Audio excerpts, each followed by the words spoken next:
Depuis les années 2020, Laval a connu de grandes transformations. La vie urbaine est décentralisée dans les quartiers et non plus axée sur le centre-ville.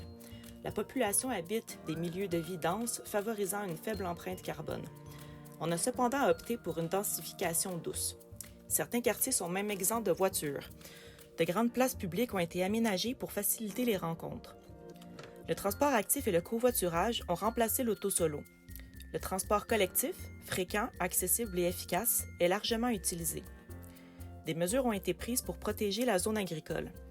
Les zones industrielles ont été circonscrites à l'écart des quartiers et des milieux naturels à protéger. La ville de Laval témoigne d'un fort leadership. Les normes environnementales sont rehaussées. Des incitatifs économiques sont offerts pour encourager les bons gestes au sein de la population. Une gouvernance participative a pris place dans les quartiers. De nouvelles instances de démocratie directe ont été créées pour permettre le dialogue avec la population. Laval encourage fortement la création de collectifs citoyens autogérés.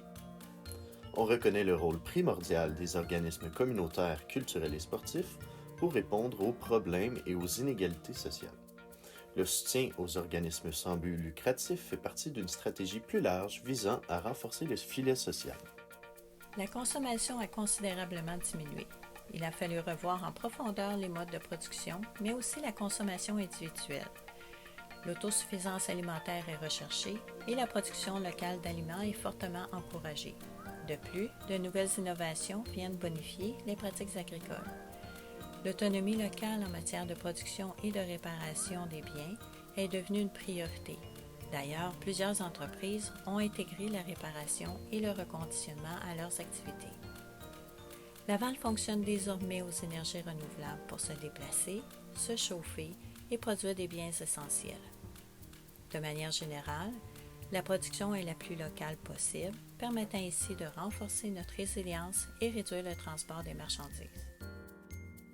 La transition socio-écologique est considérée comme l'affaire de tout le monde. Les personnes et les organisations s'impliquent dans leur communauté et se sentent libres de le faire selon leur envie et capacité. Fier de sa diversité, Laval continue d'accueillir un grand nombre de personnes immigrantes tout en facilitant l'accueil de ces personnes. Les groupes marginalisés ne vivent plus de discrimination et diverses stratégies favorisent la mixité sociale. L'entraide et la solidarité sont au cœur des relations interpersonnelles. La mise en commun des biens et le partage des objets sont des conséquences directes de ce nouveau vivre ensemble. La culture est au cœur de la communauté lavalloise. L'accès aux arts s'est démocratisé, alors que les rassemblements festifs sont de plus en plus nombreux dans les quartiers.